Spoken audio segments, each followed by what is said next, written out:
저번에 말씀드렸죠. 여러분, 말이 보입니까? 안 보입니까? 요새 인터넷에 떠드는 게 또 하나 있대요. 이건희 씨의 어록이래 가지고 나도 그걸 떠길래 한번 봤더니만 이건희 씨가 했던 말들 그 중에 보니까 좀 그래도 아주 그런 사고방식을 가졌기 때문에 그런 큰 기억을 하지 않았나 생각합니다. 그분의 말을 보니까 기뻐하라. 성경적인 걸 많이 이용했는지 명령을 받았는지 항상 기뻐하라. 그리고 항상 웃어라. 웃어야 사람들이 더 이렇게 웃는 사람들에게 더 이렇게 친근하게 더 기회가 주어진다는 뜻이죠. 그리고 남을 축복하라. 그러면 그 축복이 나한테 돌아온다. 예수를 믿었는지 안 믿었는지 잘 모르겠어요. 그분이 그런 말을 못 들어서. 그러나 좀 그런 배경이 있지 않았나 싶습니다. 그렇고요. 세상도 그런데 그렇죠. 세상 사람도 그런데 우리 크리스찬들의 말을 얼마나 중요하겠습니까? 오늘 말씀을 많은 하나님처럼 말하는 것이라는 주제로 여러분과 은혜를 나누려고 합니다. 여러분, 김난축이라는 고사성어가 있습니다. 이 고사성어의 뜻은 쉽게 말하면 사람의 마음은 볼 수 없다라는 뜻입니다. 여러분, 사람의 마음은 볼 수 있어요? 없어요? 사람의 마음은 볼 수 없는데 성경에서는 예수님이 그 사람이 마음을 정확하게 볼 수 있는 것이 있다라고 말씀해 주셨어요. 여러분, 마태복음 15장 18절 말씀입니다. 같이 읽을까요? 시작. 입에서 나오는 것들은 마음에서 나오나니 이것이야말로 사람을 더럽게 하느니라. 입에서 나오는 것, 언어가 말이 우리 마음에서 나오고 그 입에서 나오는 언어, 말을 통해서 우리의 마음을 볼 수 있다라고. 그 입에서 나오는 말이 우리 사람을 더럽게 한다라고 예수님께서 말씀하셨다는 것입니다. 그러니까 이런 말씀이에요. 부정적인 사람의 마음에서 나오는 말은 부정적인 말을 할 수밖에 없다라는 거예요. 이기적인 마음으로 어떻게 하면 내가 더 많은 이익과 더 편안함을 누릴 수 있을까 하는 생각을 하는 그 마음이 아무리 포장하고 숨기려고 해도 그 사람의 말, 그 사람의 언어에는 이기적인 힘이 드러날 수밖에 없다라는 사실입니다. 저는 주님이 하신 말씀, 이 원리를 벗어난 사람들을 없다라고 저는 생각합니다. 왜냐하면 성경 말씀이 그렇게 말씀하고 있기 때문에 그래요. 너희 말이, 너희 언어가 너 마음속에 있는 진심이다라는 예수님의 말씀이 틀리지 않기 때문에 마음과 말을 다르게 하는 사람이 있다라고 생각하는 사람들이 혹시 있을지 모르겠지만 여러분, 저는 그렇게 생각하고 믿지 않습니다. 야고보서 말씀을 통해서 우리가 하나님이 우리에게 왜 말을 조심하라고 말을 때론 하지 말라고 하는지를 말씀을 통해서 우리가 볼 수가 있습니다. 여러분, 야고보서 3장 6절 말씀입니다. 같이 읽을까요? 시작. 혀는 곧 불이요 불의의 세계라 하는 우리 지체 중에서 온몸을 더럽히고 삶의 수레바퀴를 불사르나니 그 사르는 것이 지옥불에서 나느니라. 야고보서 3장 6절 말씀을 풀어서 몇 가지만 보셔도 말이 정말 이렇게 무서운 거구나라는 것을 우리가 알 수 있어요. 첫 번째 야고보서 3장 6절이 혀를 이야기를 하면서 뭐라고 얘기하냐면 보세요. 말은 혀는 불이다. 3장 6절에 넘겨보시면 이렇게 말씀해요. 여러분, 얼마 전에 오레곤주에 있는 크레이터 렉 천지를 갔다가 왔죠. 정말 아름답고 웅장하고 신비했습니다. 때 아닌 크리스마스 절경을 볼 수가 있었어요. 눈안개 때문에 천지를 보지 못하고 돌아올 수밖에 없었는데 찰나 하나님의 은혜죠. 권사님, 오 권사님께서 화장실 가고 싶다. 그 사이에 날씨가 계속 그 웅장한 천지를 우리가 눈으로 볼 수가 있었습니다. 정말 아름다웠어요. 그런데 올 때와 또 갈 때 다른 길을 우리 장로님이 선택해 주셔서 내려오는데 몇 해 전에 산불이 나서 타버린 그 수많은 굴의 나무들 2시간 가까이 차로 내려오면서도 그 타버린 온 산이 완전히 타버린 그 산을 내려왔습니다. 그런데 여러분, 우리의 말이 그렇다는 거예요. 쉽게 말씀드리면 이런 거예요. 우리가 아무 생각 없이 던진 그 말이 다른 사람의 인생 혹은 다른 사람의 마음에 뭐를 지른다는 거예요? 불을 지른다는 거예요. 불을. 하나도 남기지 않고 태워버린대요. 그런 의미로 우리가 이해할 수 있다는 것이에요. 이 불이라는 단어에 불이라는 의미만 있는 것이 아닙니다. 폭력이라는 단어의 의미도 있습니다. 그래서 너가 아무렇게 던진 말이 불이 상대방의 모든 것을 태워서 아무것도 없게 죄만 남겨놓고 태워버리는 강력한 재앙일 뿐만 아니라 방망이를 들고 우리가 말할 때마다 상대방을 내려치는 것과 똑같다는 거예요. 정말 무서운 말씀이죠. 여러분 또 하나 볼 수 있어요. 두 번째 야고보서 3장 6절에 혀는 우리 지체 중에 온몸을 더럽힌다. 여러분 더럽힌다라는 의미는 무슨 말이냐면 얼룩이 진다는 의미예요. 얼룩이 져서 우리가 김치 먹을 때 조심해야 되잖아요. 김치 먹다가 툭 털어지면 빨간 게 묻잖아요. 그런 얼룩. 커피 먹다도 흘리면 여기 얼룩이 묻죠. 더러운 것이 묻어서 이렇게 구별한다라는 의미예요. 이 말은 온전하지 않는 말을 할 때, 온전하지 못한 말을 할 때 어떤 일이 일어나냐면 편을 가는데 갈라지게 하는 거예요. 쉽게 말씀드리면 여러분 세상에서 가장 미련한 말이 뭘까요? 단체나 공동체에서 너만 알아. 이건 너한테만 얘기하는 거야. 너만 알아. 성경 말씀을 통해서 우리가 정확하게 알게 돼요. 저와 여러분들이 그런 말을 하는 순간 그 말을 통해서 여러분과 함께하는 모든 공동체와 이웃들이 뭐하게 되느냐? 갈라지게 된다. 편가르게 된다. 여러분 우리가 많이 경험하지 않았습니까? 어떤 사람에 대해서 이야기할 때 저 사람이 그때 사실 여부는 다 떠나서 중요하지 않아요. 저 목사가 별 볼 일 없어. 저한테 그러네요. 어떤 분이 그러면 그렇게 믿지 마시기 바랍니다. 저분이 저 사람이 그랬대 얘기하는 그 순간 그 말을 통해서 갈라지게 된다는 거예요. 갈라지게 되고 분열되게 된다는 거예요. 그것이 반복되면 어떻게 될까요? 여러분 서로 깊은 대화를 하지 않고도 적이 돼요. 사람들은 성경은 야고보서는 그것을 말씀하고 있는 것이에요. 너희 혀는 너희 말은 온몸을 더럽히는 것이다. 네가 온전한 말을 하지 않느냐. 하나님 가르친 대로 말하는 것이 아니라 너희가 말하고 싶은 대로 말하고 네 마음속에 있는 것을 그대로 쏟아내는 그 순간 네가 말하면 말할수록 네가 있는 곳 너와 함께하는 사람들은 갈라질 거야. 분열될 거라는 말씀이 야고보서 3장의 말씀인 것입니다. 여러분 하나만 더 보시면 야고보서 3장 6절 뒤에 보시면 삼의 수레바퀴를 불사른다. 온전하지 않는 말을 하면 수레바퀴를 불사른대요. 수레바퀴를 없애버리는 거예요. 쉽게 말씀드리면 이런 거예요. 수레바퀴가 뭐죠? 바퀴가 뭐예요? 바퀴가 굴러가는 거잖아요. 움직이게 하는 거잖아요.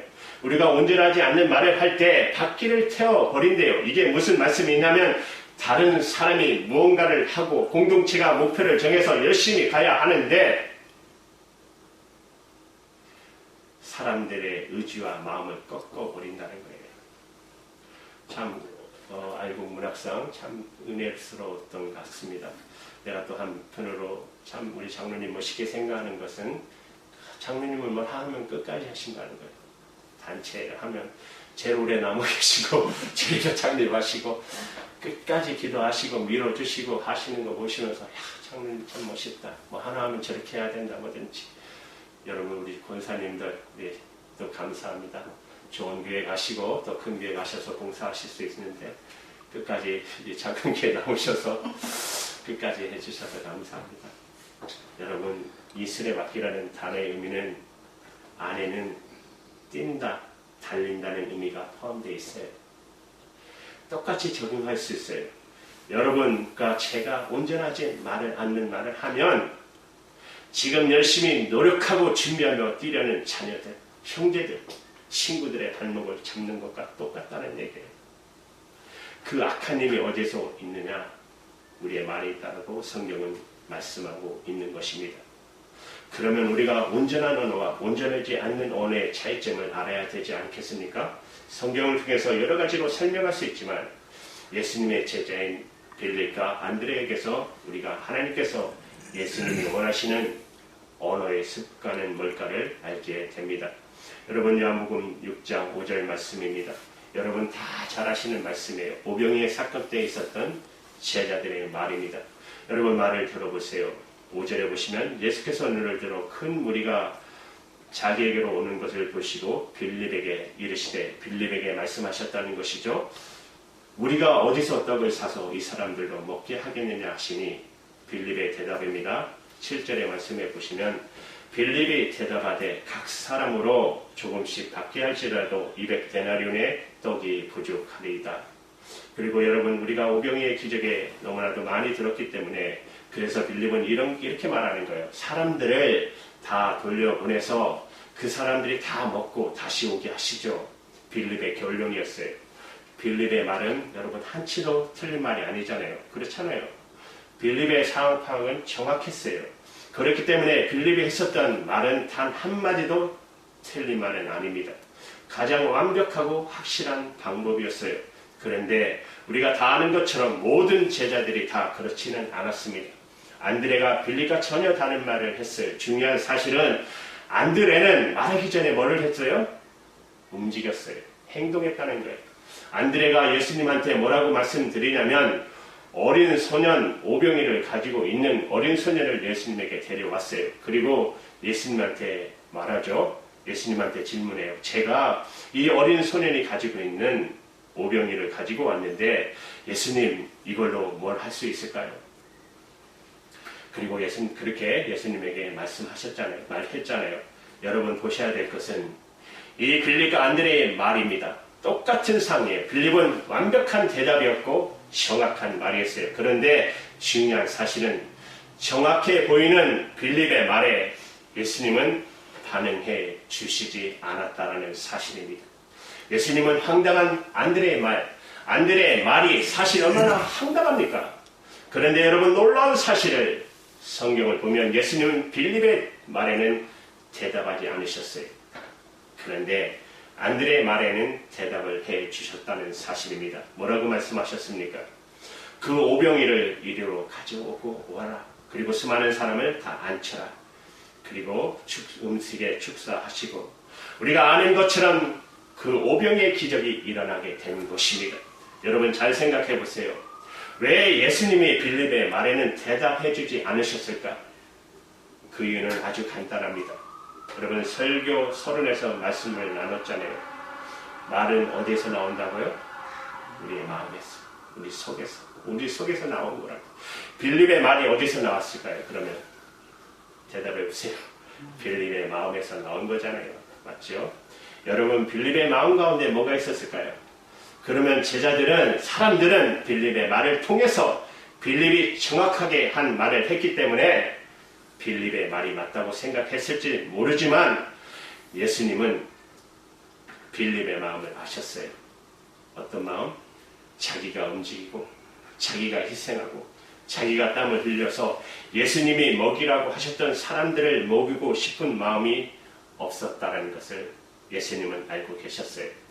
사람들은 모르지만, 사람들은 알 수 없지만 왜? 말을 통해서만 그 사람을 보고 말을 통해서만 그 사람을 판단하기 때문에 빌립의 마음 가운데 뭐가 있는지 모르죠. 그러나 예수님은 그 마음에서 어떤 말이 나왔는지 예수님은 알고 계셨어요. 반대로 똑같이 여러분 안드레의 말에도 안드레의 마음이 어떻다는 것을 예수님이 아셨던 것이에요. 예수님처럼 사람들을 향해서 불쌍히 여기고 가난히 여기면서 내가 뭘 할 수 있을까?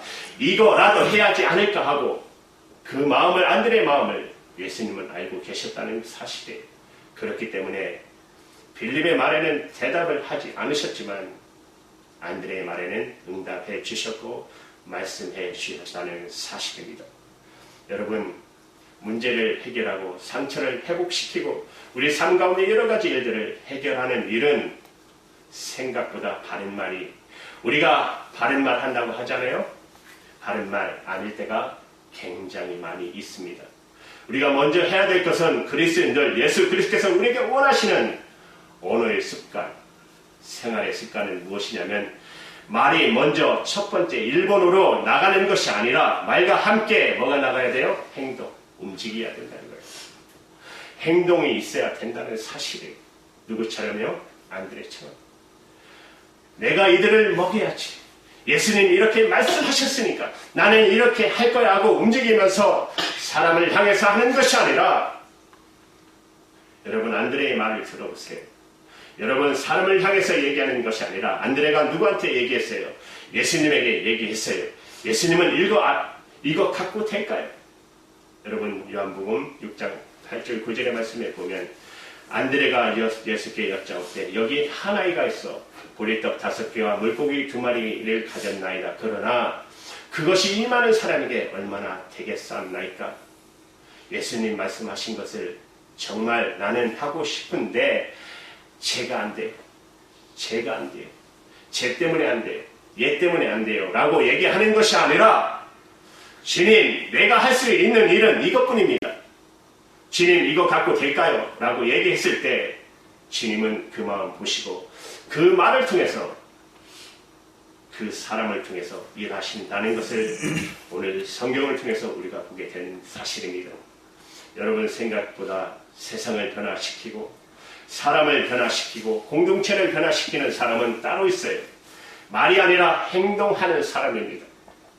말로 평가하고 판단하는 것이 아니라 말로 다른 사람을 야고서 말씀처럼 불태우는 사람이 아니라 갈라지게 하는 사람이 아니라 다른 사람의 의지와 마음을 꺾어버리는 사람이 아니라 안드레처럼 손잡고 나가고 함께 걸어가는 그 사람들의 행동을 통해서 교회와 공동체와 세상은 더 변화된다는 사실입니다.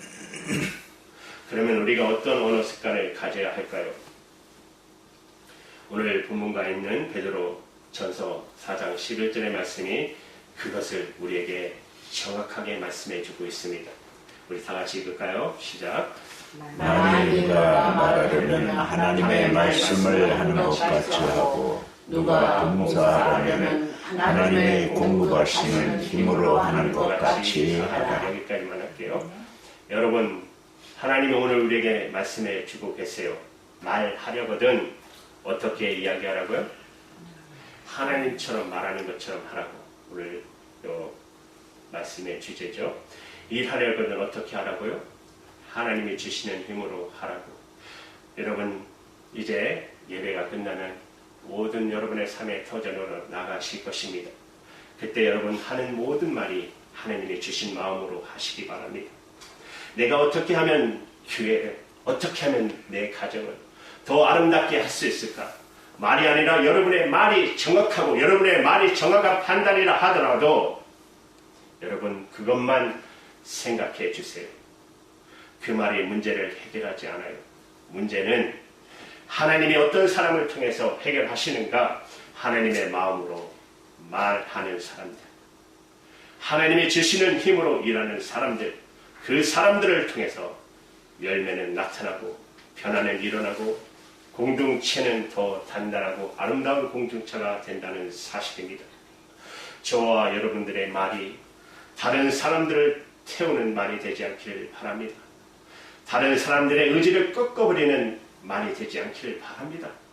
안드레처럼 오병이의 그 불쑥한 것이라도 예수님께 갖고 와서 예수님 이거면 되겠지 않겠습니까? 기도하고 예수님께서 예수님께 그 도우심을 구하는 사랑하는 주님의 등불 그의 모든 성도가 되기를 우리 같이 그런 한 분 한 분이 될 수 있기를 주님의 이름으로 축복합니다. 아멘. 기도합니다.